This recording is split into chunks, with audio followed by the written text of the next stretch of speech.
Assalaamu calaykum. Ku soo dhawaada Dadaal Academy. Haddii ay tahay markii kuugu horeysay aadna soo booqatid, fadlan like saar muuqaalka, siina share garee, asxaabtana sii gaadsii. Wada sheekaysigu maanta wuxuu ku saabsan yahay Hot English Conversation, wada sheekaysi kulul. casharkii 16aad weeyaan. Marka gabadh iyo wiil ayaa isjafi doonaa. wiilkii ayaa hadalka bilaabay. You look like dirty, you girl, isn't it there water to take bath in your home? You look like dirty.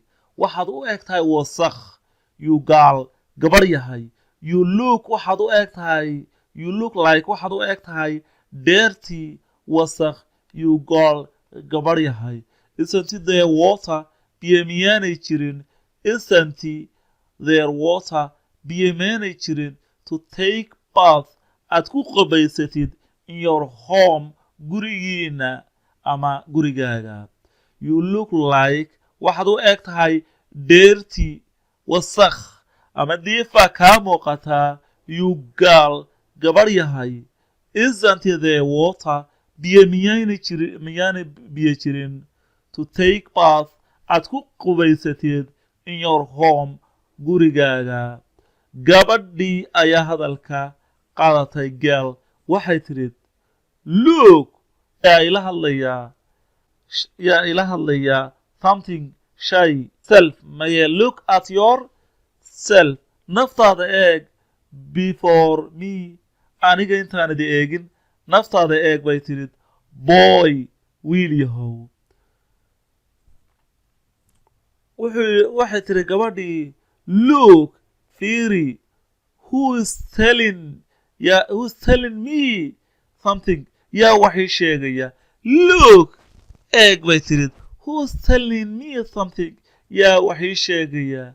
look at yourself, naftaada eeg. before me, intaanad aniga i eegin bay tiri. you boy, wiil yahow. wiilkii ayaa hadalka qaatay. wuxuu yidhi, I have clean body, waxaan leeyahay jil nadiifa, and mind iyo maskax nadiifa. jil nadiifa iyo maskax nadiifa. but it's not necessary, laakiin lama huraan maaha, to tell inaan sheego who am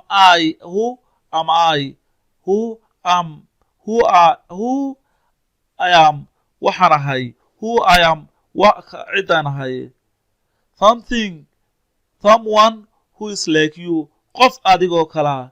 ciddan ahay lama huraan maaha inaan u sheega bay tiri. uu yidhi, I have clean body, waxaan leeyahay jir nadiifa, and mind iyo maskax. but it's not necessary, laakiin lama huraan maaha, to tell inaan u sheego who am I, ciddaan ahay. someone who is like you, qof adigoo kalaa ama cid adigoo kalaa. I'm still testing. gabadhii ayaa hadalka la wareegtay. waxay tiri, I'm still, weli waxaan testing your talk. I'm still testing your talk. testing, weli waxaan dhadhaminayaa ama weli waxaan fiirinayaa.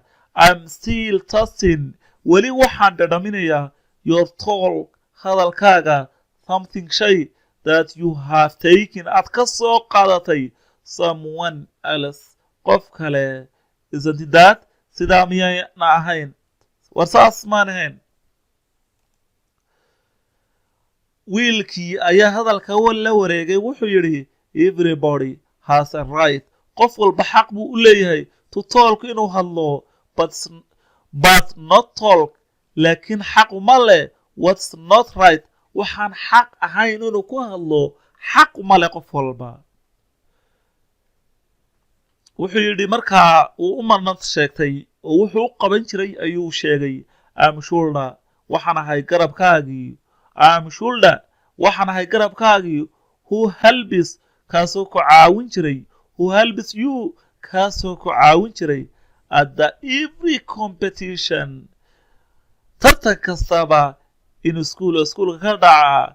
did you forget miyaad ilowday that oh my gosh Allah ayaan daranaa yaa Allah oo kale oh my gosh Allah ayaan daranaa wuxuu yidhi everybody qof kastaba has a right to talk xaq buu leeyahay inuu hadlo but not talk laakiin xaq uma leh but not talk laakiin maaha inuu ku hadlo what's not right waxaan xaq lahayn I'm shoulder garabkaagii ayaan ahay who helps you kaasoo ku caawin jiray at every competition tartan kastaba in the school oo iskuulka dhaca did you forget that miyaad ilowday taa oh my gosh Allah ayaan daranaa oh my gosh ya Allah girl gabadhii ayaa hadalka qaadatay waxay tiri you can tell lie been waad sheegi kartaa you can tell lie been waad sheegi kartaa everybody qof walba been waad u sheegi kartaa but not to self laakiin naftaada maya naftaada been uma sheegi kartid you can tell lie everybody qof walba been waad u sheegi kartaa but not to yourself laakiin naftaada been uma sheegi kartid yourself naftaadu doesn't allow kaa ogolaan mayso doesn't allow you kaa ogolaan mayso what you are pretending to waxaad iska yeelyeelaysid way qof walba naftiisa wuu yaqaanaa yourself naftaadu doesn't allow you kaa ogolaan mayso what you are pretending to waxaad iska yeelyeelaysid yourself naftaadu doesn't allow you kaa ogolaan mayso what you are pretending to waxaad iska yeelyeelaysid boy I talk less in yar baan hadlaa buu yidhi I do much wax badan baana qabtaa please fadlan your times up waqtigaaga waa dhammaaday turn around kala wareeg idhaaf gabadhiiba I think waxaan u malaynayaa you understood me inaad fahantay now hadda okay haye times up waqtiga waa dhammaaday maysayli nacaskaygiyow maysili nacaskaygiyow times up waa dhammaaday waqtigii maysili nacaskaygiyow casharkeedii maanta intaasuu ku eegyahay